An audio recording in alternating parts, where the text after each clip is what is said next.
L'homme est malade parce qu'il est mal construit. Il faut se décider à le mettre à nu pour lui gâter cet animal pur qui ne se mange pas. Dieu, et avec Dieu, ses organes, oui, ses organes, tous ses organes, car, suivez-moi si vous le voulez, il n'y a rien de plus inutile que l'or. Fala galera, estamos aí apesar do sono, apesar de tudo, né? Como é que vocês estão? Espero que estejam bem. Você está ouvindo 132º episódio de Para Acabar com o Juízo, seu podcast semanal. E reforço o dado do semanal de leitura integral do Antiédipo, esse livro amistoso, tranquilo, comentado aí nas redes sociais, aclamado por todo mundo. Até a gente acabar esse livro, nenhuma referência fará sentido, tanto tempo vai demorar. Você que é talvez uma das 12 pessoas que está com Para Acabar com o Juízo no seu top 1, são 12 pessoas com Para Acabar com o Juízo no top 1 podcast mais escutado. O Spotify revelou essa retrospectiva, pelo menos no Spotify, né? Se você ouve em outra plataforma, manda um recado aí, dá um abraço. Mas se você é uma dessas 12 pessoas que entraram aí no top 1, tendo o top 1 Para Acabar com o Juízo no seu tocador de Spotify, que doideira. Parabéns, eu acho, assim, que legal, bom ter a sua companhia. As estatísticas desse ano foram legais, assim, recebi. Temos crescido lento e inconsistentemente, nós do projeto Para Acabar com o Juízo, né? Eu e minhas vozes na minha cabeça. Mas tem uma galera aí que tá com esse podcast no Top 5 aí. Achei legal. Mais 12 pessoas que talvez escutam semanalmente mesmo, não sei, né? Às vezes. Não sei, não necessariamente, né? Tem tanto episódio que a pessoa nem precisa estar em dia pra ser top, né? Da pessoa. E às vezes a pessoa nem ouve podcast, né? Também. Então, retiro o que eu disse. Talvez você que acompanha semanalmente aí reparou que hoje não é quinta. E você pode ter uma desorientação. Às vezes a gente tem isso, né? A gente se orienta a partir de uns negócios meio ritualísticos. A gente... Hoje não era quinta? Tinha que ter Para Acabar com o Juízo, aí foi quinta e não teve. E aí hoje é sexta, 1º de dezembro. E vai ter. Que doideira, né? O que acontece foi que... Dá pra perceber que eu tô bem cansado, né? Eu acho, pela voz. O que acontece foi que eu vim de São Paulo para Porto Alegre. Eu passei o dia de ontem no ônibus, assim. Eu ia até gravar na estrada, mas as paradas foram muito caóticas e com um tempo pouco especificado. E eu cheguei muito tarde em casa e só comi e consegui dormir, assim. Cheguei tipo umas 11 horas em casa, assim. Saí às 11 da noite de São Paulo, cheguei às 11 aqui na casa de Porto Alegre. Eu tô me desfazendo das coisas me desfazendo e me mudando de volta para São Paulo. Então é isso, galera. Bem-vindo a esse episódio bonito aí do Para Acabar com o Juízo, que está acontecendo na sexta-feira. Que, convenhamos, para um programa que se chama Para Acabar com o Juízo, até que tem bastante juízo esse negócio. Agora são 19h09 de uma sexta-feira. O episódio vai bombar, tudo vai parar. O que estiver fazendo na sexta-feira à noite para ouvir isso aqui, com certeza. Eu mesmo tenho um compromisso às 7h30. E esse episódio vai acabar às 7h30 aqui de ser gravado. Então, bora nessa. Galera, a gente está na página 244 na seção Os Seus Elementos de Superfície, né, que se refere à representação territorial. Eu gostei muito de um trechinho ali atrás, então eu vou voltar do começo da página 244. Não temos razão. Eu estou no computador, né, então eu não sei se é a mesma coisa do livro, mas a página acho que é 244 mesmo. Mas início, fim, não sei, mas é um trecho assim, não temos razão alguma para acreditar na universalidade, né? Então vamos desse período que a gente já leu, vamos ler mais uma vez. Outra coisa, para achar essa página eu escutei o episódio anterior e eu achei o áudio muito baixo da minha voz. Pode ser impressão minha, podem ser meus fones, mas peço a colaboração e a participação de vocês, pelo menos nesse sentido. Dá um toque lá no Spotify ou me liga, fala assim, tá baixa a voz. E aí eu aumento a voz do episódio, acho que eu consigo fazer isso. Vocês não ficar também tendo que voltar, tendo que apertar os fones de ouvido no ouvido. Não sei como é que vocês ouvem esse negócio, não sei por que vocês ouvem esse negócio também. Mas beijo pra você que escuta esse podcast aí, faz essa missão. Mas hoje acho que o celular tá bem pertinho aqui da boca, eu acho que vai gravar legal. Então bora lá. Organizando a vida aqui. São 7 da noite agora, não 7 da manhã, por isso que eu tô mais grog ainda. Não temos razão alguma para acreditar na universalidade de um só e mesmo aparelho de recalcamento sociocultural.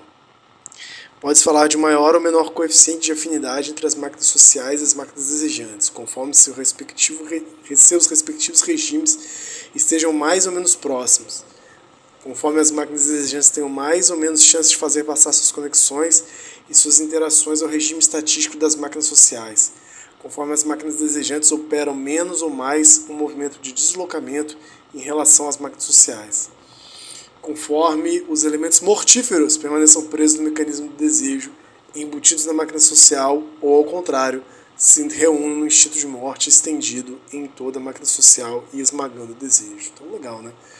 Tem elementos mortíferos no desejo e nas máquinas desejantes, né? Então, os elementos mortíferos podem permanecer presos no mecanismo do desejo, embutidos na máquina social, ou ao contrário, é uma só opção, né? Presos no mecanismo do desejo, embutidos na máquina social, ou ao contrário, se reúnem no instinto de morte estendido em toda a máquina social, esmagando o desejo. Isso que é o perigo, né? Depois que eles vão falar de um corpo sem órgãos cancerígenos, porque eu entendo aqui. É bem interessante, estava lendo, tenho lido o que é Ecosofia do Guattari, que na verdade é uma coletânea de textos que vão de 85 a 92, entrevistas e textos avulsos do Guattari. E é meio repetitivo, assim, mas é uma fase que eu gosto bastante assim, do Guattari, que é essa fase ecosófica, o terceiro Guattari. E é muito doidão, né? Mas ele é meio repetitivo e tal, mas é interessante porque isso está sempre na tônica do escrito do Guattari, assim, né? Que é um escritor mais dos sócios, né? O Deleuze escreve também sobre sócios, mas ele é um filósofo que eu acho que levou o Guattari à filosofia, assim. O Guattari levou o Deleuze longe nos sócios e também em alguns aspectos da filosofia. Minha mera opinião, né? Reais opinião. Mas o Guattari vai destacando naquele livro lá do que é Ecosofia, esse conjunto de textos, que o tempo todo ele vai tentando fazer teoria de maneira que não tem nada garantido. O que isso quer dizer? É luta, é prática, é transformação o tempo todo, é cartografar o desejo no que ele tem de potência, no que ele tem de possibilidade de transformação. Mas o tempo todo ele não é ingênuo e coloca que o que é mais importante para ele é que nada é garantido. Ele coloca muita coisa do dissenso, né? Tem um respeito e uma admiração pelo dissenso. Ele está saindo das faces e absolutas. Ele é muito contra os universais, né? Os dejalás, como ele fala, os jalás, os jalis. Mas eu gostei desse destaque, né? Acho que ele se esforça muito para pensar de uma maneira que não dê solução, não parece que algo esteja garantido, né? E aqui acho que a gente tem um exemplo disso já no antiédipo mesmo, né? Esse jogo entre as máquinas exigentes e as máquinas sociais é um jogo que não é maniqueísta, né? É um jogo que tem que se ver o que se constrói, nada está garantido com relação a essa relação de diferença de regime, né, entre as máquinas sociais e as máquinas desejantes. Mais identidade de natureza, né? E seguem eles o texto aqui. A respeito disso tudo, o fator principal é o tipo ou o gênero da inscrição social, seu alfabeto, seus caracteres. A inscrição sobre os sócios é, com efeito, o agente de um recalcamento secundário, ou propriamente dito, que se encontra necessariamente em relação com a inscrição desejante do corpo sem órgãos, e com o recalcamento primário que este já exerce no domínio do desejo. Ora, essa relação é essencialmente variável. Essa que é o coeficiente de... Será que isso tem a ver com o coeficiente de afinidade? Vamos reler esse trecho que é aqui que a gente parou, né? A respeito disso tudo, o fator principal é o tipo ou gênero de inscrição social, seu alfabeto, seus caracteres. Então, que tipo de inscrição um sócios pode fazer, né? A inscrição sobre os sócios é, com efeito, o agente de um recalcamento secundário, ou propriamente dito, que se encontra necessariamente em relação com a inscrição desejante do corpo sem órgãos. Que é a primeira coisa, né? A relação lá das máquinas desejantes com o corpo sem órgãos que, sei lá, né? Tiraram do cu deles essa história. Mas primeiro é essa relação de que não há máquinas desejantes sem corpo sem órgãos, né? É a própria descrição deles da síntese disjuntiva, né, inclusiva, que as máquinas desejantes engancham-se no corpo sem órgãos e ele as repele. Que é um certo efeito de tempo, né, um certo efeito entrópico. E com o então, que se encontra necessariamente em relação com a excreção desejante do corpo sem órgãos e com o recalcamento primário, que este já exerce no domínio do desejo, como eu falei nessa dimensão desse enganchamento, dessa desorganização das máquinas. Ora, essa relação é essencialmente variável. Então, a inscrição do desejo sobre os sócios é, com efeito, o agente de um recalcamento secundário, propriamente dito, que se encontra necessariamente em relação com a inscrição desejante do corpo sem órgãos e com o recalcamento primário, que já exerce. Então, o recalcamento primário seria das máquinas desejantes e do corpo sem órgãos, e cada sociedade vai ter um tipo de alfabeto, um tipo de inscrição social diferente, que é essa relação da inscrição do desejo nos seus sócios. E é disso que eles vão tirar a ideia muito importante de codificação, descodificação e sobrecodificação nessa birosca. Só para spoiler, né, para a gente ficar ligado. Há sempre recalcamento social, mas o aparelho de recalcamento varia notadamente de acordo com quem desempenha o papel do representante sobre o qual ele incide. Legal. Vamos repetir. Há sempre recalcamento social, mas o aparelho de recalcamento varia notadamente de acordo com quem desempenha o papel de representante sobre o qual ele incide. Se o representante, imagina, né, seja a terra, seja o déspota ou seja o capital. Esse representante, né, do recalcamento social ou dos sócios. Acho que é isso que eles vão chegar. Estou antecipando para tentar entender porque está muito avoado. Né? Nesse sentido, pode ser que os códigos primitivos, no preciso momento que se exercem com o máximo de vigilância e de extensão sobre os fluxos do desejo, encadeando-os num sistema de crueldade, guardem infinitamente mais afinidade com as máquinas desejantes do que com a axiomática capitalista, que, no entanto, libera fluxos descodificados. Aqui eles adiantaram muita coisa, né? Mas só para a gente se ver aqui, se entender, falando exatamente desse sentido, né, de que o que varia é o tipo de gênero de inscrição social do seu alfabeto e que se dá na relação da inscrição do desejo nos sócios, né, como o segundo recalcamento, ou recalcamento secundário, ou propriamente dito. Né? E eles vão colocar, e eles estão no tema da afinidade, né, entre máquinas sociais e máquinas desejantes e a proximidade dos sócios e do desejo, de alguma forma. Né? O que os sócios deixam fluir desse desejo e deixam escapar. E eles têm um elogio aqui à máquina territorial primitiva. Né? Apesar de pode não parecer, né, mas é um elogio a essa dimensão dos códigos, mais do que a brutalidade e a falta de sentido negativa, a dispersão e a desterritorialização mortífera do capitalismo e sua axiomática. Né? Sem querer ser romântico, né, dizendo que os primitivos são melhores que o capitalismo, mas né, tem uma sacada do Deleuze e do Guattari que ali há uma maior proximidade entre o desejo e os sócios. Mas o que eles querem dizer nessa frase? Né? Sei lá, não querem dizer nada, mas estão falando. Nesse sentido, pode ser que os códigos primitivos, e aqui parênteses, no terceiro capítulo, não sei se isso está óbvio para vocês, mas foda-se. No terceiro capítulo, que esse capítulo a gente está lendo, código é essa maneira de inscrição social da máquina territorial primitiva. Então, código tá ali, né? Não que já não tenham fluxos descodificados do desejo, mas a lida com os fluxos descodificados do desejo é através dos códigos primitivos. Depois, em seguida, né, e o corpo em que se escreve esses códigos é o corpo da Terra, que é esse representante aí, né? Que é o representante sobre o qual ele incide. No sistema despótico, como é que é?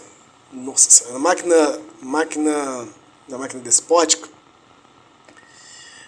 você tem a sobrecodificação, né, no corpo do déspota. E no capitalismo você tem principalmente a descodificação sobre o corpo do capital.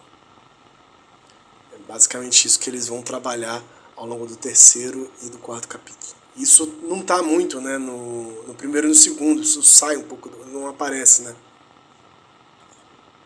Essa coisa da terra, do déspota e do capital. Mas vamos seguindo aqui para a gente continuar. No preciso momento que se exercem com o máximo de vigilância e de extensão sobre os fluxos do desejo, encadeando-os num sistema de crueldade, esse é o sistema da máquina territorial primitiva, um sistema de crueldade, no registro a gente vai ver porquê, E tem que ter, né, o máximo de vigilância e de extensão sobre os fluxos de desejo, que são desterritorializados, né, para manter os sócios em ordem, lutar contra o caos que vem de fora. Guardem infinitamente mais afinidade com as máquinas desejantes do que a axiomática capitalista, que, no entanto, libera fluxos descodificados. Então, mesmo eles sendo muito paranoicos, né, com uma máxima vigilância e extensão sobre os fluxos descodificados, é uma máquina que está muito mais perto, uma máquina social muito mais próxima do desejo, dessas trocas, dessas aberturas do desejo, do que a própria axiomática capitalista. A gente viu o que é axiomática, que trabalha sobre a liberação dos fluxos descodificados. Mas depois a gente vai ver que essa descodificação leva a uma desterritorialização relativa e não a uma desterritorialização absoluta. Aí eles vão seguindo aqui. É que o desejo ainda não está preso na armadilha, ainda não está introduzido num conjunto de impasses, e os fluxos nada perderam de sua plurivocidade, e o simples representado na representação não tomou ainda o lugar do representante. Aqui eles meteram um trava-língua fudido, mas é o que eles explicam porque a máquina territorial primitiva ainda tem uma certa plurivocidade, né? Há muitas vozes no conjunto do desejo, né? Não há dicotomias exclusivas e excludentes, né? Vou só reler porque meu cérebro está pifando aqui, eu não vou conseguir entender esse parágrafo, e eu vou parar por aqui mesmo porque eu não estou aguentando mais, a cabeça vai explodir. É que o desejo ainda não está preso na armadilha, essa do capital, né? Ainda não está introduzido num conjunto de impasses, e os fluxos nada perderam de sua plurivocidade. E o simples representado na representação, não tomou ainda o lugar do representante. Então, é como se, aqui tá, acho que eu vou botar um exemplo aqui, o simples representado na representação, que é esse lugar do representado na representação, que representa o desejo e essa inscrição, né, que talvez seja terra, o simples representado na representação, que eu entendo que seja terra, ela não toma ainda o lugar do representante. Não é isso não. Eu acho que esse lugar do representante, se seguir nesse parágrafo, o representante é a terra, né? Nada vai tomar o lugar da terra. Porque vai chegar uma hora que no capitalismo é que é mais complexo, porque o desejo vai se confundir com o capital. De alguma forma é isso que eles vão trabalhar, assim, né? De alguma forma o capital equivale todos os valores, isso impede com que tudo vira monetizável, né? Dinheirificável, assim, é o valor genérico, né? E isso só acontece no capitalismo, essa é a máxima de desterritorialização. E aqui não, né? Aqui o valor da terra permanece, assim, nesse jogo da inscrição. Mas vou seguir aqui, ver se eu consigo entender alguma coisa. Para avaliar, em cada caso, a natureza do aparelho de recalcamento e seus efeitos sobre a produção desejante, é preciso, portanto, ter em conta não só os elementos da representação, tal como se organizam em profundidade, mas também a maneira pela qual a própria representação se organiza na superfície, sobre a superfície de inscrição dos sócios. Então não é só, vou repetir, para avaliar em cada caso a natureza do aparelho de recalcamento e seus efeitos sobre a produção desejante, desse recalcamento secundário, né? É preciso, portanto, ter em conta não somente os elementos da representação, não é só sobre isso, tal como se organiza em profundidade, mas também a maneira pela qual a própria representação se organiza na superfície, sobre a superfície de inscrição dos sócios. Então, mais uma vez, eles estão dando o tutorial, mas eles não deram exemplo ainda, né? Eu acho que o que eles vão fazer agora é dar esse exemplo dentro disso que eles chamaram de sistema da crueldade da máquina territorial primitiva. E aí a próxima sessão é 3.5.2, divide e troca, né? Eles começam, a sociedade não se baseia na troca, os sócios é inscritor, não trocar, mas marcar os corpos que são da terra. Tá? Depois a gente volta desse ponto aqui, mas é bem complexo esse elemento, os elementos na superfície, né? Mas eu não estou dando conta mais não, às vezes eu forço a barra de tentar ler os negócios. Próxima semana então, mais tranquilo, mais aterrado, a gente está na parte 3.5.2, divide e troca. Valeu, galera. Um forte abraço, um beijo. A gente se vê semana que vem. Dá um toque aí se o volume estiver baixo ou qualquer outra coisa aí, tá bom? Até mais.